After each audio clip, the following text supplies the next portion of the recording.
Stream is up. Stream is up. What is up, y'all? So, I actually am going to do one of these Reddit reviews. So, I just got back home from work.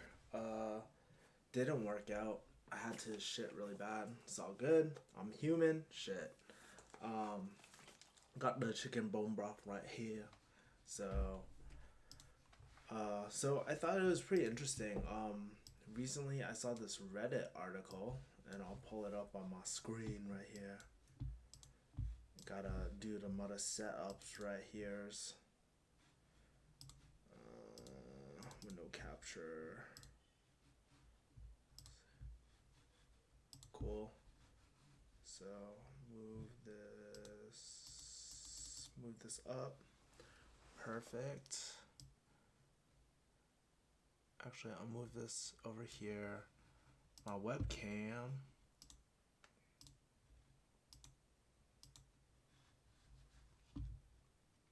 Let's move this down like this, like last time. And I got my... Let's get the chat up.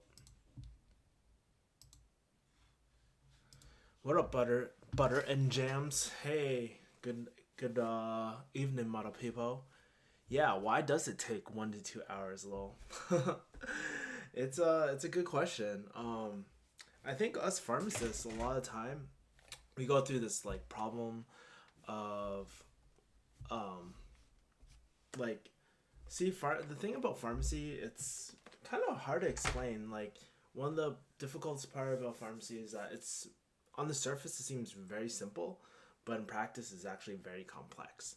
And so a lot of people don't understand what we do behind the counter. We don't got the I don't think patients would wanna like listen to us explain what exactly goes on. But it's just really hard. And so I just really vibed with this article because this is something that the general public just perceives like it takes really quick amount of time, right? So Charlie, I love you. Actually, why does it take 1 to 2 hours? Anthony Jones, hi Kevin.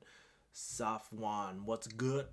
Rune Moon, hey, what is up? I hope you are passing the pharmacy school right now.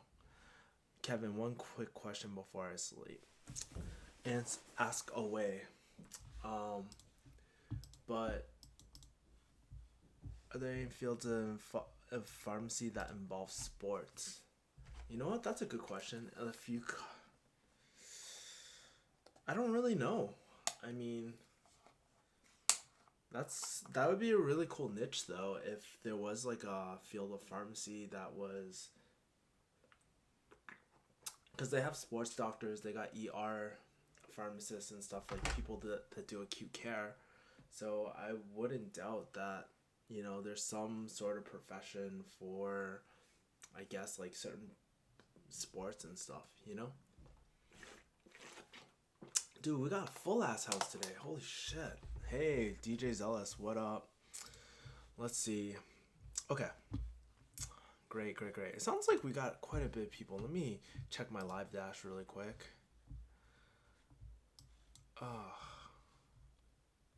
Hey, quick question. I don't have that many people in, but it just seems like a lot of people are in here. Quick question. Do you guys even like these Reddit articles? Like, I just find these articles and I just want to share them. I just posted up because I don't have a video today edited. It's actually uploading as we speak right now. So, let me know if you guys like these Reddit articles. Otherwise, if you don't, I'm going to do them anyway. So it doesn't even fucking matter. So I think as I'm reading these comments, right? So we're talking about why does it take 1 to 2 hours to fill a damn prescription? And the analogy I give a lot is a pizza analogy, right? I think it's a really simple way for people to understand it, right? Typically, when you order pizza, there's like you put in your order, so that's you put in your order, right? You have to make the pizza, and then you sell the pizza. Pretty easy stuff. So that's equivalent to drop off, production, and pickup type of stuff. Well, imagine if you couldn't order your pizza, right? your doctor had to order your pizza. That's what it's like to have a prescription, right? So you got that bottleneck right there. Imagine your pizza costs thousands and thousands of dollars, right? That's equivalent to an insurance company. That's why insurance comes into play. And oftentimes, since a lot of people uh, can't afford their medications out of pocket, you need to have an insurance company do it for you. And let's just imagine they just only cover certain things, right? They only cover certain pizza toppings, right? And let's say if you really, you're like Thirsty Sylvia, you really like sausage, but you can't get sausage, right? Well, then we have to do prior authorization, stuff like that. And then, I guess checkout and stuff. Uh, imagine like, I mean, imagine if this pizza could fucking kill you, and that's what like that whole verification process is. So there's a lot of different hiccups along the way. It's not as easy as like, and we're not even talking about inventory. We're not even talking about a lot of different things, like a lot of the insurance problems and stuff like that. There's a lot of things, and some for us pharmacists, we play multiple roles. We're playing cop. We have to play fucking cop too. Like I hate playing cop, but I have to play cop. But that's like when it comes to controlled substances, right? You can't fill it early. We have to be a part-time lawyer too. Like we have to know the pharmacy law so we don't get our license taken away.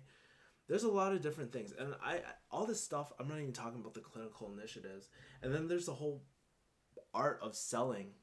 There's like you have to sell vaccines, you have to sell different clinical services, and then there's the corporate demands, your patient demands, and that's only for one person. Imagine having that like doctors' offices say they're busy, but imagine you're like the only pharmacist in the area, or you're just one of the few pharmacies in the area. All their patients are coming to you, so it gets really busy. And once you start, like, if everything goes smoothly, yeah, it really doesn't take that long. But any sort of complications, and if you start compounding that complication, that's it definitely increases the amount of time. It's almost like a traffic jam, like let's say no traffic, everything's smooth, you get there just fine, right? But then if you are in LA and let's say you leave at 8 o'clock, an hour, like right when rush hour starts, you can easily double, triple your traveling time. And it sucks, but that's exactly what it's like. Everybody is trying to get on the freeway. Everybody is trying to fill their prescriptions at peak time. Now, there's ways to like sort of mitigate that or plan ahead and take care of those things, and I mean, I can go into some of the tactics and stuff like that, but I just want to give you guys like sort of a really short version of why your prescriptions take so long to fill. There's actually a really good book. I think I have it. Hold on for a second.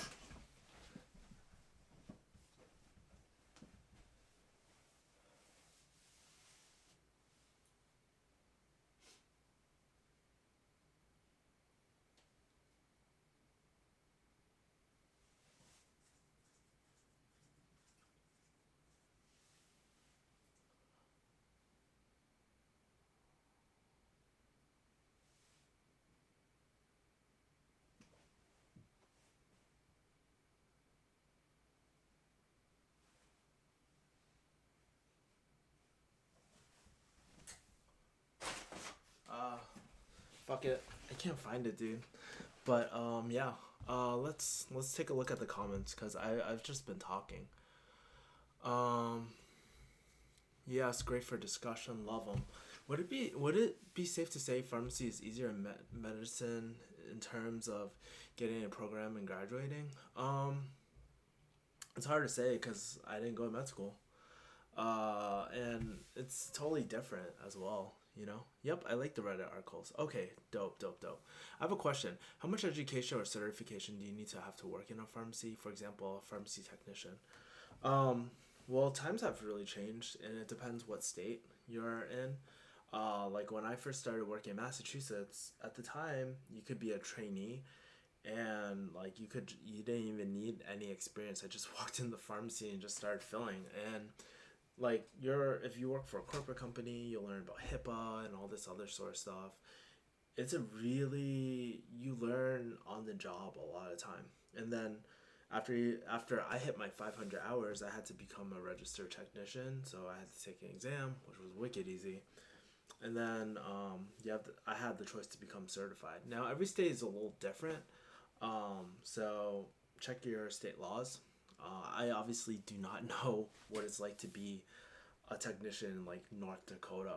Shit, you know. Um, but typically, you want to check your state laws and talk to a pharmacist about it first. You know, in your own state. Most of the what I noticed, mostly in California, everyone has their tech license for the most part, and there were a lot of opportunities. You could start off as a clerk and then move your way up. So there's a hierarchy even with technicians and stuff like that. Speaking of law, which do you watch Suits? No, I do not watch Suits. You should do book recommendations, vid. I really want to do some reading this summer. You know what I will do? I'll probably do an affiliate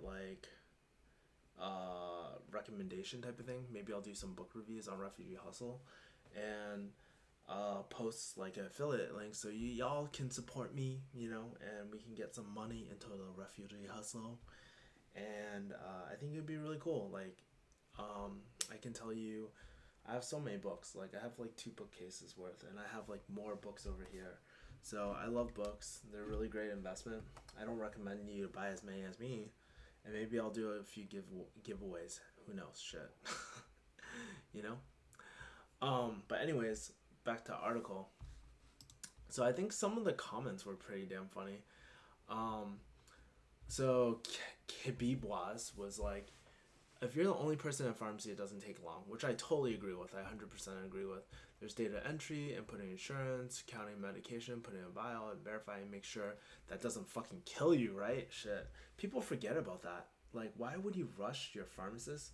Like, I know you gotta go sometimes and things, like, you're on a schedule, but, one simple mistake could fucking kill you, you know? And putting that unnecessary stress on the pharmacist, like, dude, just plan ahead better, like, I'm not even saying this as a pharmacist, I'm just saying like this as a patient too. Like, when I go um order food or anything like that, like, I have a plan in mind. I try to be considerate of the workers. Like, I know they're under high stress. Like, dude, why make their job harder, and why make them, I don't want to say hate you, but like, it makes, trust me, coming from someone who does customer service all the time, if you treat somebody like shit, I'm less willing to let you know all the homie hookups. I'm not gonna give you the homie hookup if you're an asshole to me, dude. Like, there's no incentive for me to do that, and I don't have to do that. It's not an entitled type of thing, but I do it because I care about my patients. And sometimes people are just having a rough day. I get it. Like, I try to help those people, but when you're consistently a fucking asshole, like, it's just like, dude, you just need to plan better. But maybe I have a little too high expectations for some of my patients or certain people, man. That's what I started realizing. I was like, fuck, not everybody's like me. Not everybody is like, wants the same things as me or has the same like mentality. I get it, man. So I can't expect everything from everyone. But I think Kid Bebois actually makes a good point though. You're like, there's usually more than one patient in a pharmacy. Like, there's other people. And know what's crazy? The other day, I actually, I don't want to say I refused a prescription. Because I didn't refuse. I was just telling them that, hey, you know what? There's like 6 people ahead of you, and it's probably going to be about like maybe 30 minutes and 30 minutes to an hour even. Because if I'm the only one in the pharmacy, like no technicians, just me, I have to ring out my patients at pickup and do fucking everything. It's gonna take me a long time, and I have to verify your prescription shit. It's it's not easy. And she's like, what, why? They're not waiting in the pharmacy. I was like, damn, girl, you're fucking selfish as fuck. You know what I mean? I was like, if you don't like it, or if you don't trust me that it's gonna take this long, then don't come here. Like, you don't. There's other pharmacies. You know, I'm trying to do you a favor and just give you accurate time so you know when to come, right? So it kind of sucks, dude. Um, Talking to a pharmacist for 10 minutes for no apparent reason. This always happens to me too. I would say for no apparent reason. Like there's the patients that come up and say hi, we chat for a bit. That's cool, dude. Then there's the patients that ask me like for like the bathroom code, which I just like, you know what? My front store, they're so unorganized. They're just like always saying like, hey, like, oh, just like if they're not homeless or whatever, just give them the code. I'm like, I don't know. I don't want to play fucking bathroom cop or anything like that. Like that's not my responsibility. My responsibility is fucking pharmacy sales, and increasing in profit margins. If they're my patients, I know them. They're my regulars, of course. You know, like, but I don't want to get in trouble and shit and get in all this stuff. So I just send them to the front, man. So I have that. I have people asking me like, where is this? Where is the milk and shit? And I'm like, pharmacy department. I don't fucking know, dude. You know? Maybe check the freaking refrigerator, right? Let's take a look. Um, da, da, da, da. What would happen to a pharmacist that fucks up a prescription? He reads 20 milligrams, insert medication here, as 200. Would he lose his god? He's definitely, well, it depends. So it depends on a few things. You should probably talk to a lawyer about this. But from a pharmacist's point of view, depends how serious it is. Did the patient ingest it? Did the patient actually get hospitalized for it? Those are some really key things. And um, like there's definitely malpractice. That's why we have malpractice insurance, because shit happens. You know, you definitely, like, pharmacists have gone to jail too. You know, or like for fucking up. Um, it's called negligence. You know what I mean? You don't intentionally mean to do it, but it happens anyways. You know. Um, and like you definitely probably would have to stand up in the like defend yourself in the board of pharmacy and stuff, because the board of pharmacy is not for pharmacists. It's really for the patients, or it's really for the patients. They're trying to protect like the general public and stuff, because honestly there are really bad pharmacists, you know. And I hope I never have to do any of this stuff. Like I never have to defend myself. But I think that's why it's important to have good patient relationships too, you know. And I think it's also a good point to just stand up for yourself, you know. If it's going to take longer and for you to feel confident to do a good job, fucking say it, you know. Like, they are not the pharmacist. Your patient is not the pharmacist. You are the gatekeeper. And I think as a pharmacist, it's my duty to make sure that you get your medication correctly and as safely as possible. You know, it's not to like rush it out. But I think as a pharmacist and pharmacy staff should always like reset expectations if needed.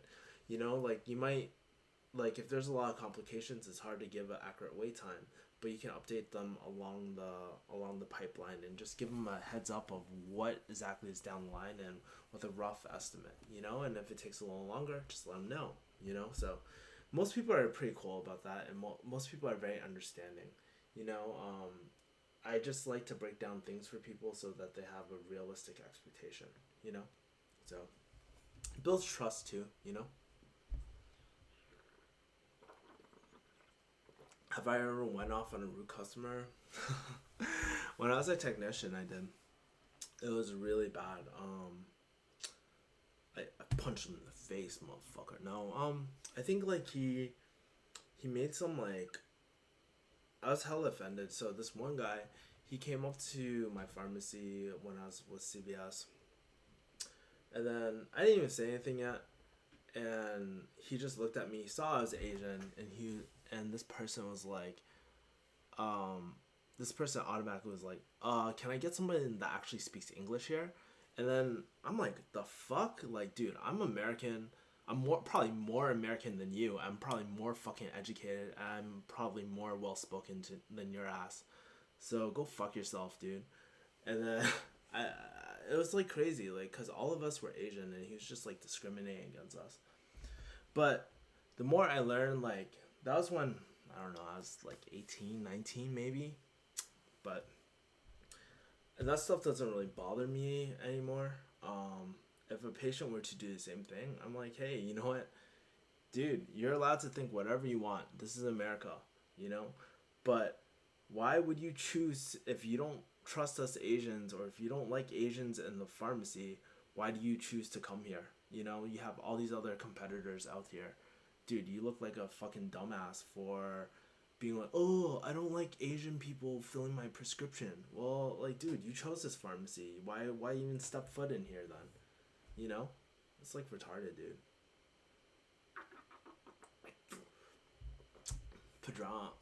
Pedram, Nick Zad finally made it to the stream. Oh my god, I'm so excited.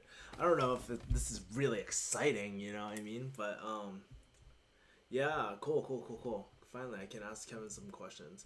I'm a first year student. How much of didactic gear do you use during the job? Do you think you learn most of through rotations? I definitely learn more so I think during didactic, right? Um, or the lectures and stuff like that.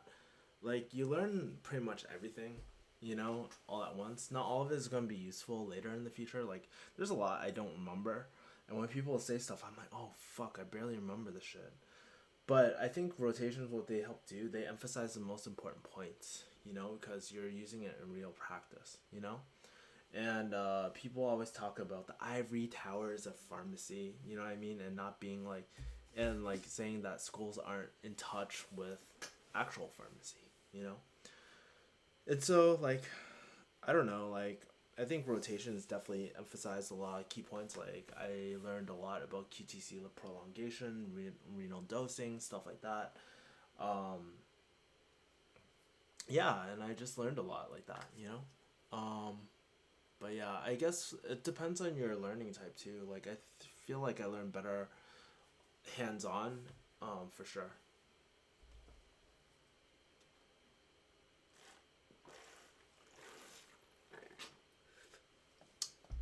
Yo, so I recently got a job as a pharmacy tech at Kaiser. All my superiors talk to me about how dead pharmacy is right now. So I'm currently thinking about a CRNA. Let me guess. Is that the same as a RN, like registered nurse? CRNA. Let me see CRNA. I'm gonna do a quick Google search. I don't know what CRNA is. Certified registered nurse assistant. Oh, I don't know. I'm trying to get it in Kaiser right now. Kaiser is like making Ray money for pharmacy. I heard it's really good. I have a lot of friends in Kaiser. Maybe I'll interview them and see. I like see the thing about pharmacy. There's a lot of people who are very reserved about giving their opinion in pharmacy. You know, and it's just our personality type. I think there's a lot of different personality types in pharmacy, but not everybody wants to be on video and really express how they feel.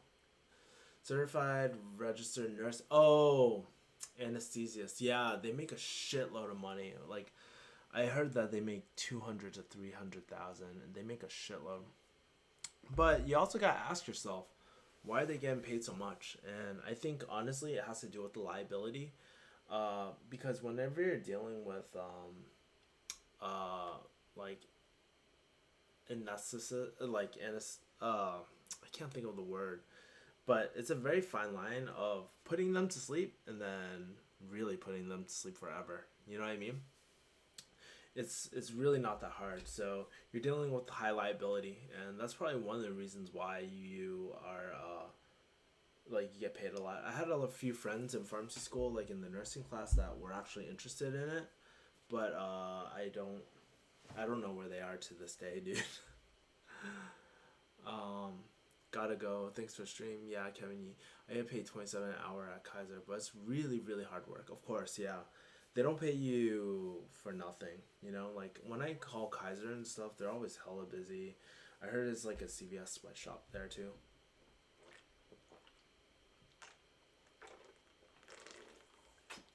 Rune, Rune Moon, good luck. Yeah, good luck getting a Kaiser. I hope you really get it. Shit, maybe one day you'll climb the ladder and hire me when if I ever lose my job. Shit.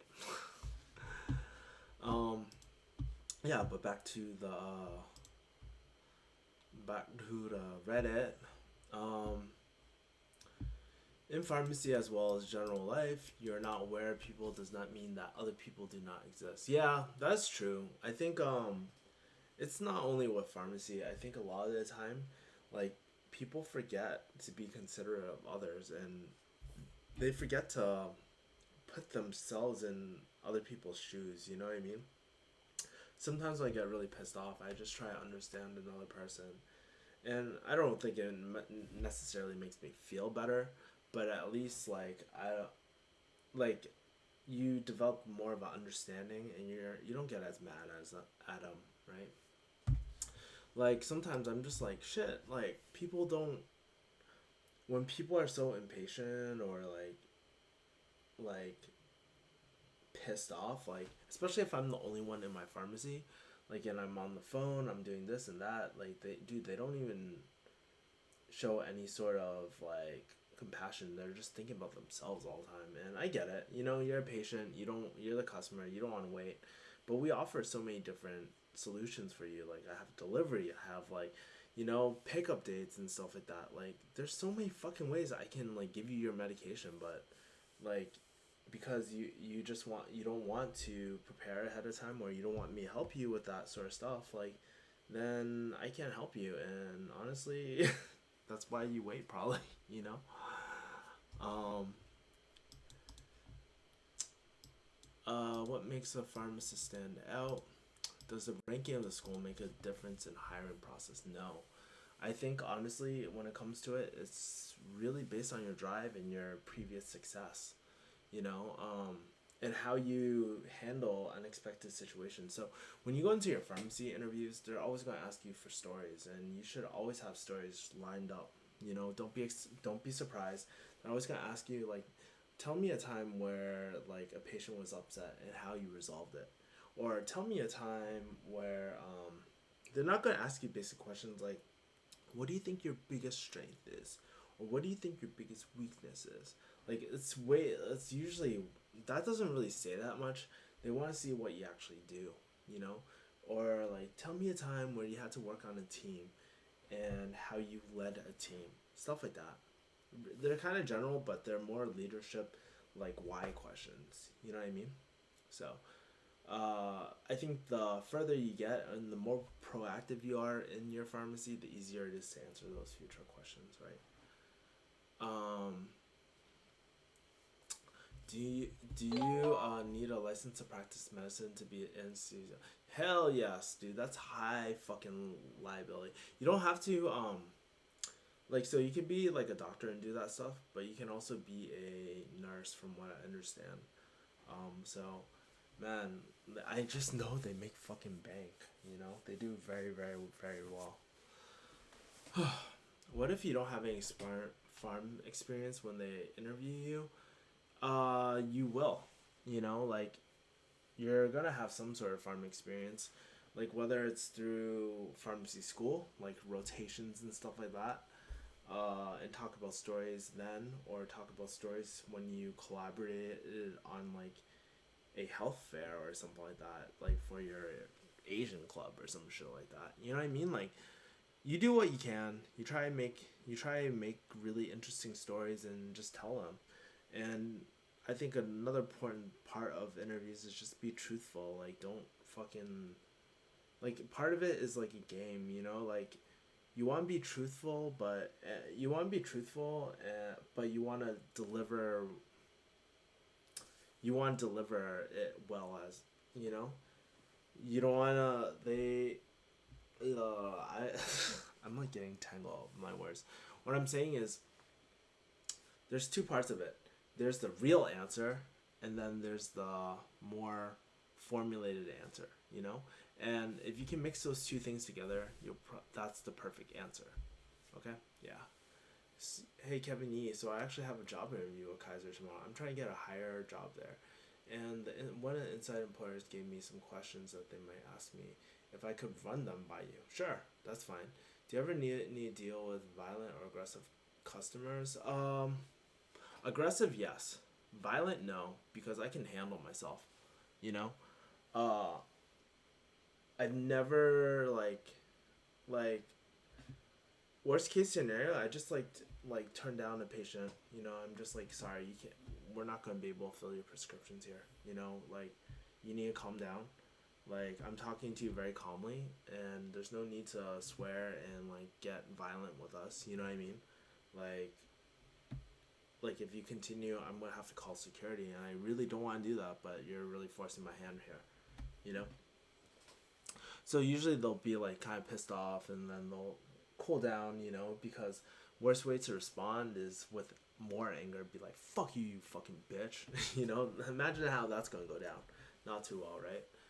Um, but yeah, I mean, like aggressive patients, like honestly, they just project all their anger on you. You know, I try not to take it personally. Sometimes it's hard.